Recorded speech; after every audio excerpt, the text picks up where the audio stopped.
Bonjour Alain et bonjour à toute l'équipe, bonjour à chacune et à chacun. Bienvenue donc dans votre émission Bonne Nouvelle avec vous, le pasteur Josias. Suite à notre dernier sujet, nous voulons bien saluer, une fois n'est pas coutume, et bien donc tous les nouveau-nés qui sont donc venus au monde ces derniers jours. Un bonjour spécial et bien donc à tous ces bouts de chou, que le Seigneur puisse les bénir. Nous leur souhaitons donc la bienvenue dans cette belle aventure sur la planète bleue, la planète Terre. Et bien sûr, il y a un repos donc bien mérité pour les mamans qui ont été extraordinaires pour cette belle bénédiction. Que la grâce de Dieu les accompagne durant donc leur existence.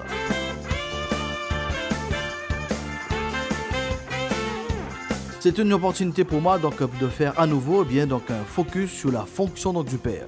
Au travers de cette session, nous rappellerons des vérités qui ont déjà été énoncées et qui sont essentielles pour que ce nouveau-né et par extension pour que les enfants évoluent de manière équilibrée et épanouissante. Après le focus sur les femmes enceintes, j'invite les hommes à prêter une attention particulière car cela les concerne dans leur quotidien.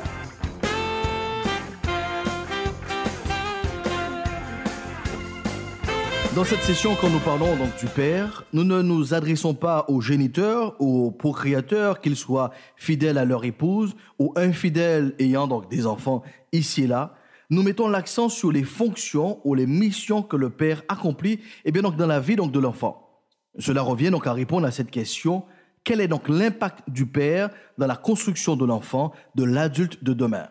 Pour faciliter bien la prise de notes et la compréhension, nous utiliserons donc les lettres du mot Père, P-E-R-E, et avec cet acrostiche, nous aborderons 4 aspects qui ne sont bien sûr pas exhaustifs concernant donc la mission du Père. La première mission donc du Père est d'être un protecteur. P comme Père, P comme protecteur.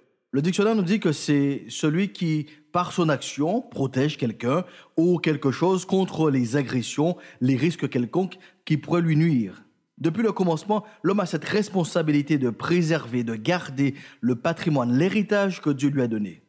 Ainsi, en Genèse chapitre 2, verset 15, il nous est dit « L'Éternel Dieu prit l'homme et le plaça dans le jardin d'Éden pour le cultiver et pour le garder. » De même qu'il faut garder le jardin contre les mauvaises herbes, contre les rongeurs, de même l'homme qui a des enfants doit tout mettre en œuvre pour protéger, préserver l'intégrité physique, morale, spirituelle de son enfant contre tout nuisible qui pourrait porter atteinte à sa destinée. Ça peut être les croyances, ça peut être les fréquentations, les tendances de la société, et j'en passe.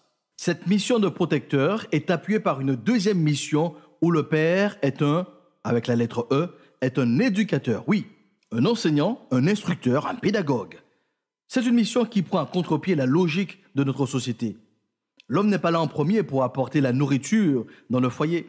Le Père est le premier responsable de l'éducation de ses enfants. Ce n'est pas une mission pour la mère, premièrement.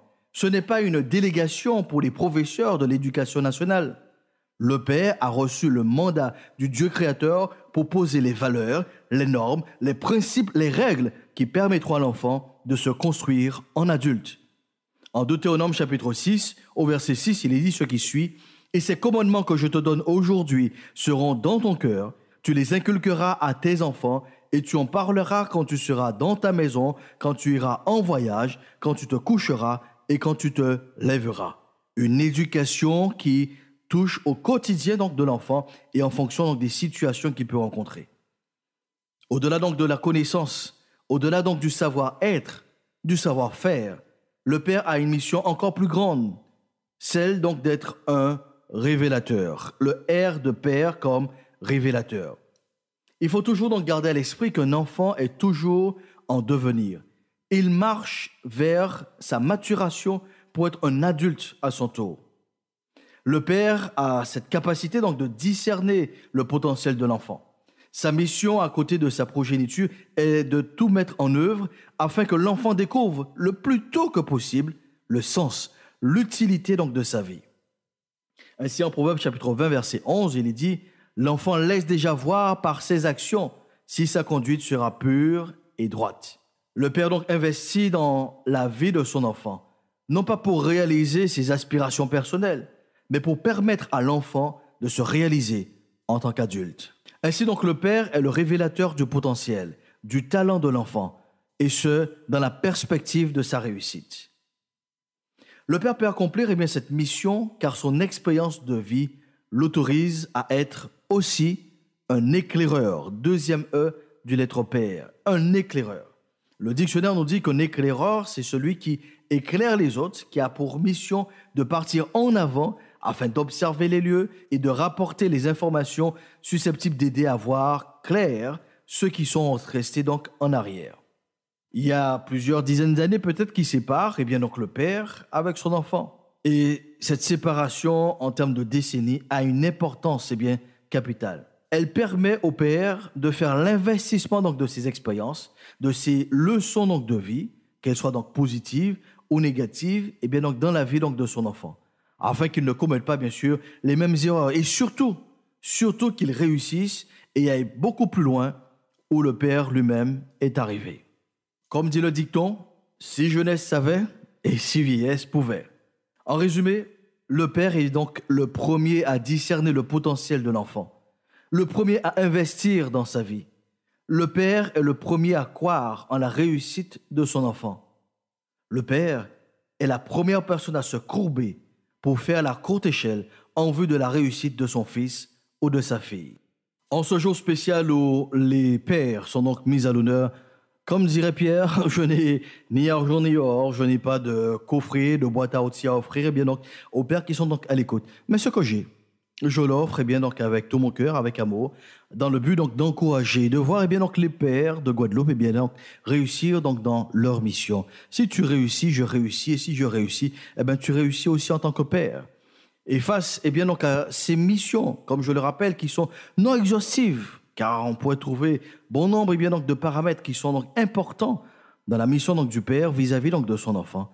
J'aimerais simplement donc dire au père, ne regardons pas donc à ce qui pourrait être négatif ou les commentaires ou les allusions qui pourraient être faites sur l'homme d'une manière générale et sur le père.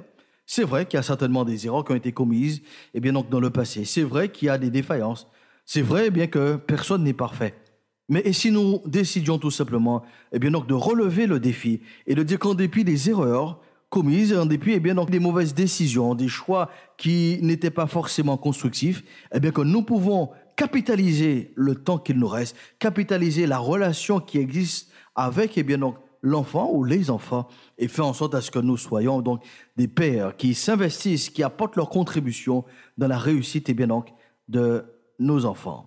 Ainsi donc, nous voulons simplement donc rappeler ces fonctions fondamentales et que chaque homme, chaque père puisse se remettre en question et se dire où est-ce que j'ai encore une marge de manœuvre, qu'est-ce que je peux faire pour permettre donc à ma progéniture, à mes enfants donc de réussir. Est-ce en tant que protecteur, est-ce qu'en tant qu'éducateur, en tant que révélateur ou en tant qu'éclaireur?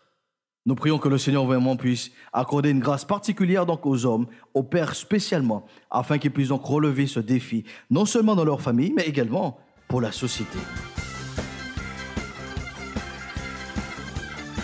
Nous sommes arrivés donc au terme de notre session hebdomadaire. Je vous invite donc à me rejoindre dimanche prochain à la même heure. En attendant, nous restons à votre écoute au 06 90 92 77 71 et ce à tout instant. Et également donc sur les réseaux sociaux du pasteur Josias. D'une manière spéciale, je souhaite à tous les pères de Guadeloupe du courage dans notre mission de protecteur, d'éducateur, de révélateur et d'éclaireur. Ensemble avec le pasteur Josias, nous proclamons sur les pères de Guadeloupe, la paix de Dieu soit avec vous pour une meilleure saison.